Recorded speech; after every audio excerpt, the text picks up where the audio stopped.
ধনে গুঁড়োটা একটু বেশি। ভাতটাও প্রায় হয়ে এসছে, এবার নামিয়ে নেব।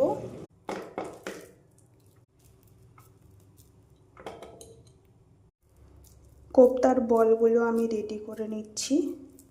কড়াইতে তেল দিয়ে দিই, কম আঁচে ধীরে সুস্থে ভাজতে হবে সময় নিয়ে।